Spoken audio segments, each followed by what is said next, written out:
HP Media. Un message à croix. Il y a un grand travail. Au Christ a sala na croix. Au rendez-vous na yonangeza na croix. Que Christ a payé prix na croix. Christ a sali grand travail. De longuer le diable, pas à cause des jeûnes et prières, pas à cause des prières d'intercession, pas à cause des carêmes, mais pas à cause des jours, mais à cause de le sang de Jésus-Christ d'être colonga diable. La raison pour laquelle victoire est allée pour la paradité, victoire est allée pour la biso dans la sermon. Il y a le prophète Israël Mbambo, à l'opinion yo seulement, que place yo uta source na yo mama uta yo. HP Media. Seulement, quelle que soit l'origine, quel que soit le wakaki, quelque chose à qui abandonné, quelque chose à qui humilié, il y a quelqu'un qui a compassion. Aye ko soyo, a pangusio, a sokolio a longolio makila, a sokolio na mwa, a bondisio bien, au coli lelo au komi ministre, lelo komi moisi mokonzi. Le lot comme PDG, le lot comme homme de Dieu, le lot comme mon nez de la vie, le lot comme le président de la République, le lot comme généraux, le lot comme député, le lot comme secrétaire de la société, le lot comme homme d'affaires, femme d'affaires, mais au beau salut, la première amour au Christ a porté un cadeau, que au beau salut, qu'on peut t'imaginer le côté. Mais les fils que yo combo na yo et comme sensible yo so HP Media, la chaîne qui vous édifie.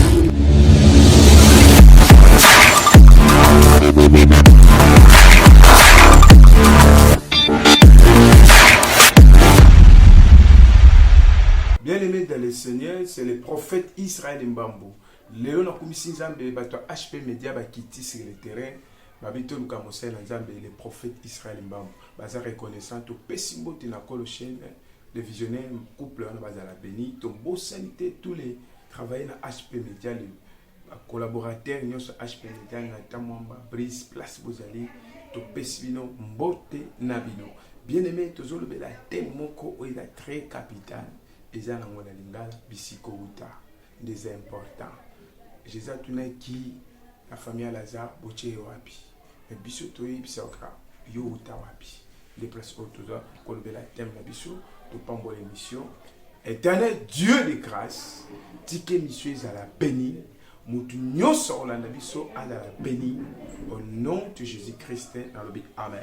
Toza ko tanga na mokana na Nzambe Ézéchiel chapitre 16. Le verset 1, la parole de l'Éternel me fit adresser à ces mots. Fils de l'homme, fais connaître Jérusalem abomination. Tu diras ainsi parle le Seigneur, l'Éternel à Jérusalem, par ton origine et ta naissance, tu es du pays de Canaan. Ton père était amoréen et ta mère était étienne. Et à ta naissance, au jour où tu cueillis ton corps, ton ouvre n'a pas découpé et tu n'as pas été libre, ou ton corps n'est pas coupé et tu n'as pas été lavé dans l'eau pour être purifié. Tu n'as pas été frotté avec du sel et tu n'as pas été enveloppé dans la linge, ni ne porté sur toi une regard de pitié pour te faire une seule des choses par compassion pour toi. Mais tu as été jeté dans les champs le jour de ta naissance parce qu'on avait honte de toi. Bien-aimé, Nekoyo bazon talise bisika utaki. La livre Ézéchiel chapitre 16, le premier verset qui est dans la première et la deuxième. Balobi ke to mona kaba mama azuizem aboti mwana mama wana atel mwana oyo pasele ki makasi azui mwana abwaki. Tomona bato babwaka bana na ba terrasse. Tomona bato babwaka bana na ba foule. Tomona bato babwaka bana na balabala. Tomona me bato babwaka bana liboso cimetière. To éviter bit nini babwakeli bana. Bana na babwaki baza na bombo. Bato nyonso bazo leka. Bazo tala mwana abwaki ye. Aza salite, makila, aza salite, basokoli ye nanu te, aza penza salite. Bien aimé, na eko talisa batu. Salite eza na deux choses. Eza na salite eza physique. Eza na salite eza intérieur. Yango la raison pour laquelle salite eza intérieur to benga ngo misala ya mabe. Balobi na yo utawapi. Tangu mama na yo abotaki yo. Obotamaki na kati ya lisumu. Singa mutolo na yo bakataki te. Balobaki mabe likolo na yo. Yango zomona quel que soit eloko nyonso kosala, rien ne marche. Parce que osa déjà réclamé à partir ya source ya famille na yo. Ya omoni ke mwasi oyo tant que babwaki na zamba. Biolobi ke mutu aleki atalie ayoki pitié. Nous les pasteurs, les prophètes de Dieu, il faut dans un esprit à compassion comme parents à la compassion à bananaï. Les gens souffrent moralement, spirituellement, physiquement. Et ça la tout ça la souffrance esprit et ça ko tungi ça y est. Il y a des esprits de femmes de nuit. À ça tourmenté na ba odeur moko soka zo tambola a dégager ba odeur ba wakela ki odeur moko. Que mobile na sentir yete. Aza komi tungi sama na likambo etali mbongo ata simbi combien maboko eza kotuboka. Ekenda kaliboso te. Aza komi tungi sama na parole malédiction parole négative ba prononcer liboso ya vida ye. Mutuana asomi tungi sama en tout kontu pembeni na ye il y a des esprits. Oyoyo esalaka ye abongate parce qu'aza touré par les mauvais esprits. Tomona batu mususu asokola mwana na mukua alatia mwana singa akata mwana banzoloko tangu basokola kaye cérémonie salamaka tika na bisayo zolanda nga sikoyo cérémonie na yo bakata kayo banzaka bakati biloko nzoto na yo balobike bakunda to echola na mai ukene waka na mai tika na biso ke lelo beaucoup de gens bazo souffrir na berere ya présenté ya ba passé ozali innocent ndenga proverbe lobi papa liye mimanga bana bayoki minungai ndeko tika na bisayo bien kozala na poto eza délivrance te kozala pe na Afrique eza enfer te eza pe délivrance te. Délivrance est la prise de conscience. La Bible nous dit, vous connaîtrez la vérité. La vérité c'est Christ lui-même et la vérité vous affranchira. Mais quand tu as que ozana source oyeguta na famille moko. Libote wana bazana loi moko ezana kati ya famille ke mutu akoko na acheter te fa kufa. Mutu akoki kobota bana normal te. Mutu akoki kofanda na ndako libala te. Mutu akoki ko vivre pété. Na kati ya libota la Bible ezala ba condamnation. Il y a des gens à condamner na système moko ba condamner yo. Na likambo boye okoko otika nguti. Alors bi pasteur, naza prêt à abandonner péché. Naza prêt à kokabwana na lisumu. Naza prêt à se repentir. Naza prêt à senga pardon. Parce que pardon est la force grâce oyo eliberaka bato ndeko okozala na mbongo moza na Yesu te mbongo esilaka Yesu asilaka te okozala wana ozala ba problème mais mutu akolandela yo aza te okozala na moment oyo na mwa oyo ya main mutu moko azozangisa kimia ozoyeba te nini nakoki kosala mpo nazwa kimia ndeko otamboli oluki ba délivrance mais na kati ya ba délivrance ata moko te yo touché mais tika na bisa yo ndeko nanga place ozali que le problème ezali ya place outa bisika ya délivrance ya mutu ezaka par rapport ya orientation exemple nama les Syriens ana maladie ya lèpre mais mwana musala ebisi maîtresse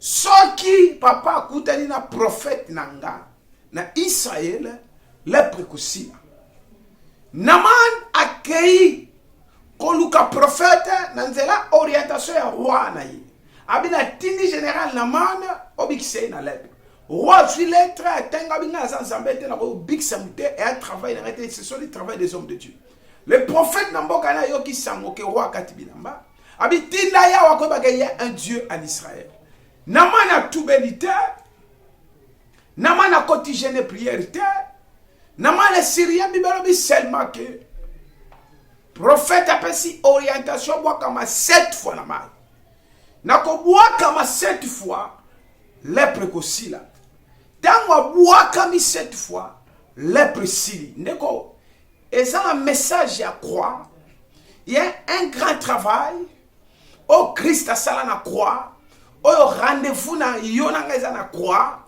que Christ a payé prix na croix Christ a sali grand travail de longuer le diable pas à cause des jeûnes et prières pas à cause des prières d'intercession pas à cause des carêmes mais pas à cause des jours mais à cause de le sang de Jésus-Christ d'être kolonga diable la raison pour laquelle victoire est allée pour la paradité victoire est allée pour la biso tozana seamoy et encore le prophète Israël mbambo a lopina yo seulement que place yo uta suks na yo mama abota yo abalaka mama abota yo abwaka yo te yo za mwana ya origine est-ce que babiso ba fana ndako libala dans ndako famille plutôt atali mama na nenga zo maltraiter azo tuna question est-ce que maman mtabota nga toyeti azaka mama na yo mais asa animé par le mauvais esprit nebi sinde ko zo na nga sikoyi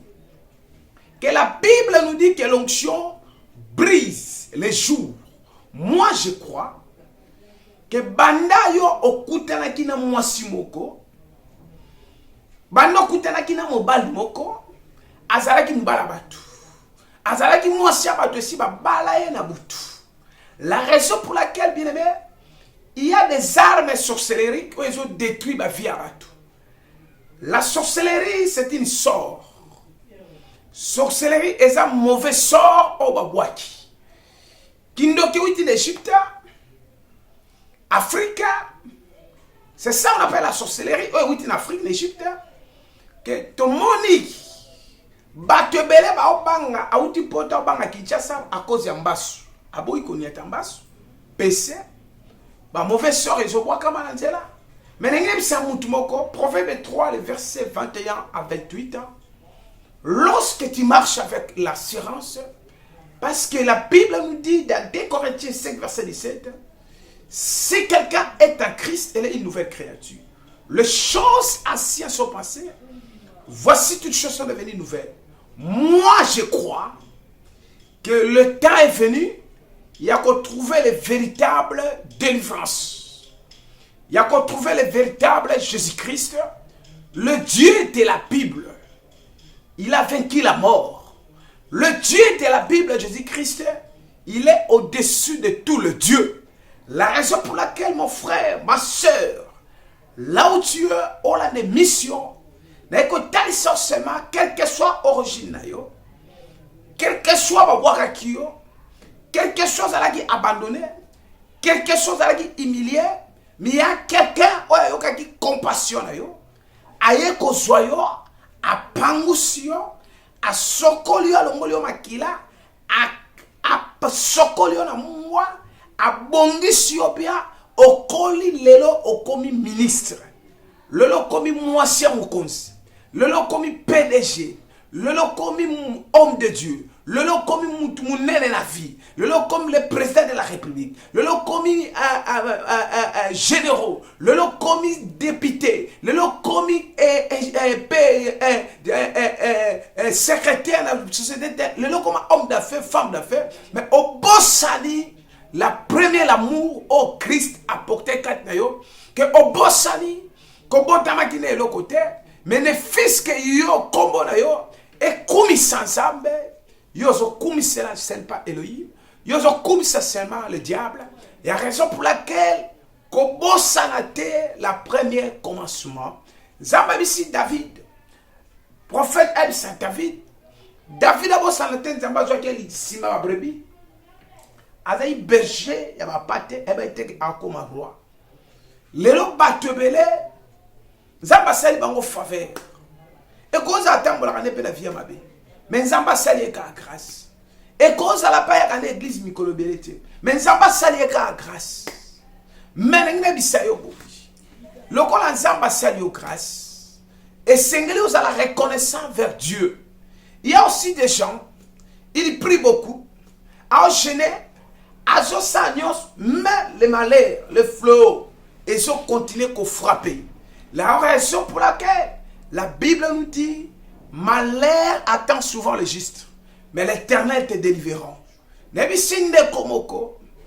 Je pense qu'on a un parcours, il y a mariage.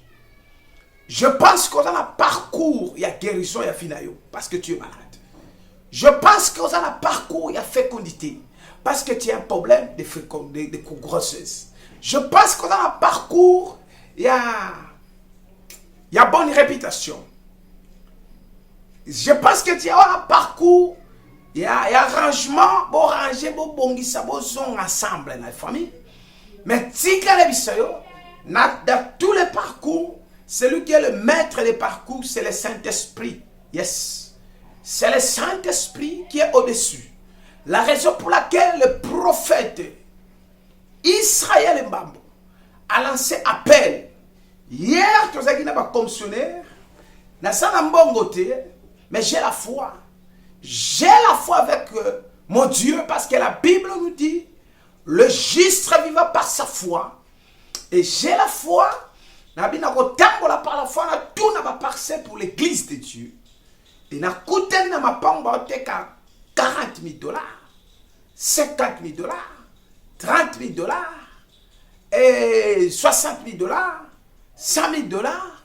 Mais tant qu'on a tout mis mon lit, mon ensemble bisinga. Et ça, on a tout le monde qui a aussi mal. Parce qu'on a 3, 4, 5 à répondre à petite solution à besoin l'église pentecôtiste prophétique, la parole puissante. La raison pour laquelle Esther, quelque chose avec qui règne, à Bossala qui Mardoché, n'importe. Mardoché, quelque chose avec qui oncle Esther, à Bossana Esther, à Dassan, à Katia Palais Royal. Bien aimé, l'angi n'abissande komoko, personne ne peut échapper à la mort. Tout le monde peut mourir. Quel que soit roi, ministre, couleur, blanc, noir, japonais, coréen, tous les couleurs là, chinois, tout le monde, personne ne peut échapper à la mort. Mais, après la mort, il y a encore la vie. Après la mort, il y a encore la vie. Nous les chrétiens, bisoto bangaka ni la mort. Parce que la mort pour nous c'est comme une sommeil. Comme on dit, Tolali, parce que tu dis que tu es la raison pour laquelle Christ a été à Tom à Lazare, à l'Obaki, Marc, si tu crois, je suis la résurrection, la vie.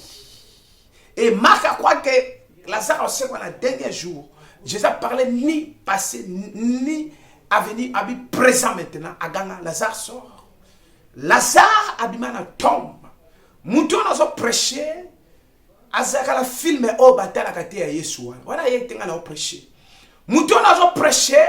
azate ba photo botie na bandaku Yesu moko batia soki couronne wana yete nazo prêcher mutu moi je prêche c'est un Dieu de la Bible hein? Il est présent abisi Moïse nasali oyasali hey yes nasa oyasali la raison pour laquelle moi le prophète Israël Mbambo nasa fier ya kozala esclave ya Christ pe nasa fier ya kozala disciple ya Jésus-Christ même apprêter ba brakenga arme na mutubu babi nié Jésus hein soko boy ko nié tozo bomayo ngana koyemba gloire alléluia alléluia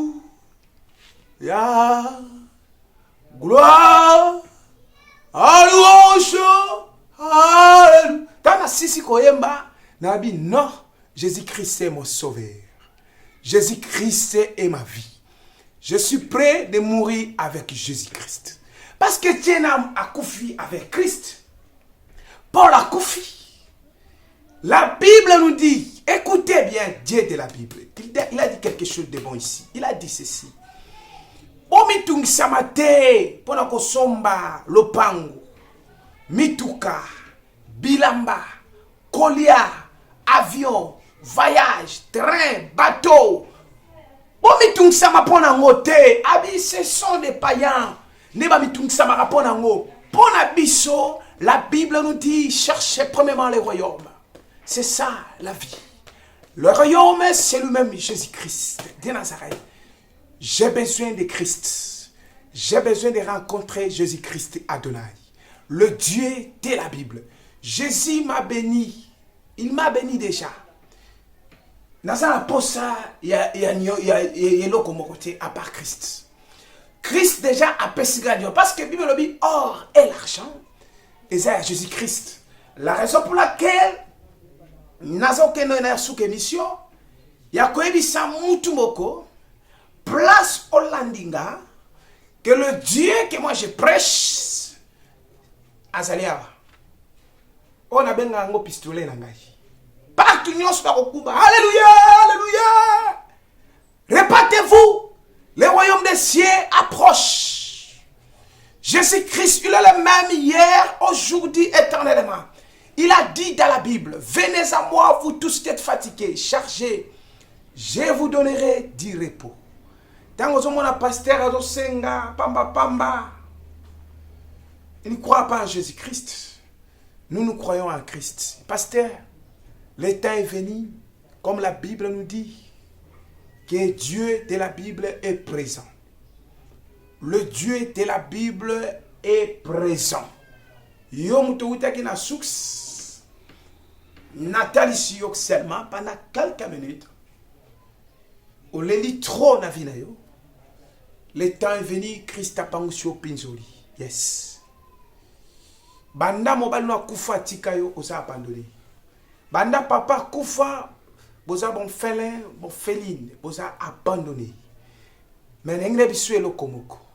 Il y a quelqu'un wako iko pesa restauration na vie na yo. Banda obota moi naza na problème, kolobaki obota li susté. Obino na obota li susté. Mais ana mutu wako sa no grâce. Nangi na bonde la pona yo. Basalinga signe nazo koma na suke émission. Nangi na prier pono na bay sema quelques minutes. Numéro ebiso ya portable. Ezali boy.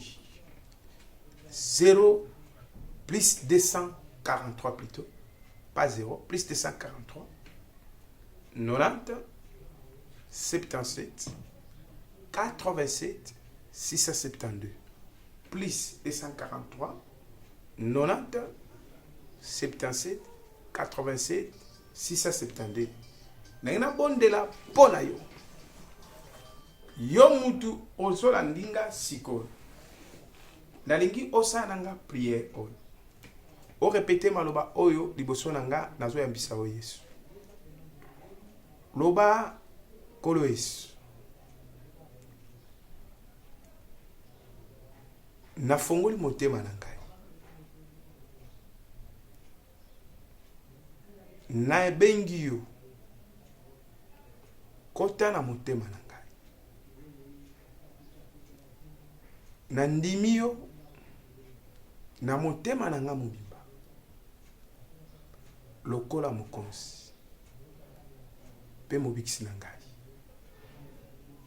Limbisa masumu na ngai. Kotangela ngai masumu te.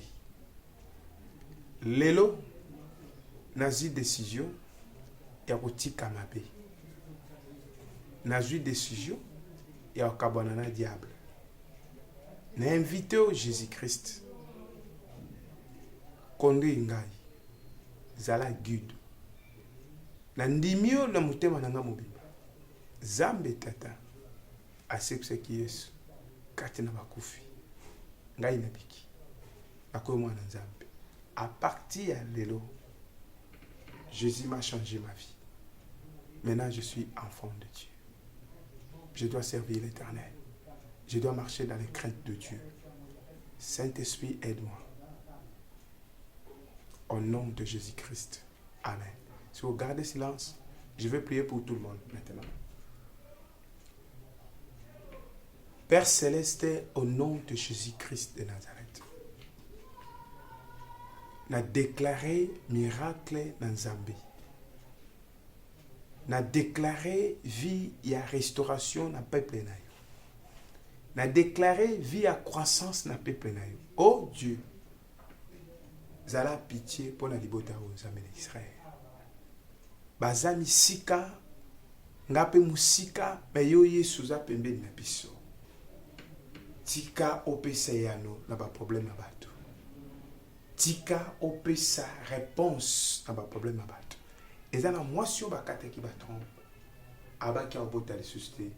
Tika opesa ibana Seigneur. Mikoleko ya mwasio na amona bana. Ba ope bazangi bana bazana ba trompe. Tika opesa bana na kombo na Yesu. Kaka na mwa o toza ya même ya juin miracle ekota na bandako. Seigneur, n'a pas mon équipe au bas déplacé. Ce sont des jeunes. Mais bah préféré bah servir Zambé nakati ya musala o ya HP Media. Zambé. Yebele bazo zoate mais baza en confiance et baza fidèle. Bah oui que ba servir Zambé. Saint-Esprit, mutu a monter émission o pesa et sagesse, pesa et intelligence. Que la grâce de Dieu là on se balandi mission partout dans le monde. Ma mission etanga ki liboso ya batu. Tika ma mission na yo etanga lisusu te. Na kombo na Yesu Masia. Na prier pour na batu mabe. Na prier pour na batu nyonso ya mabe, quel que soit homme ou femme. Je demande pas la mort, mais je demande la repentance. Tika batunion sur ma vie, quel que soit pasteur, apôtre, à se repentir. Au nom de Jésus-Christ, même les savantes, à se repentir. Même les païens, je prie pour lui. Même les magiciens, les charlatans, à se repentir. Au nom de Jésus-Christ, n'ayez qu'à dépouiller mon des ténèbres. Pour le que l'ouffelou et sa place à diable n'a pas angélé. Bateau n'a pas créé une image.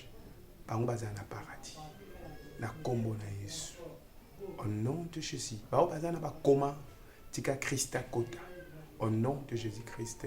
Amen. Merci wanezalaki les prophètes Israël Mbambo. Merci na équipe mobima HP Media na pesimbote na bandeko nyonso ba africains ba européens partout dans le monde entier yo toka lingala okoki interpréter message même en français même en anglais. Bye bye.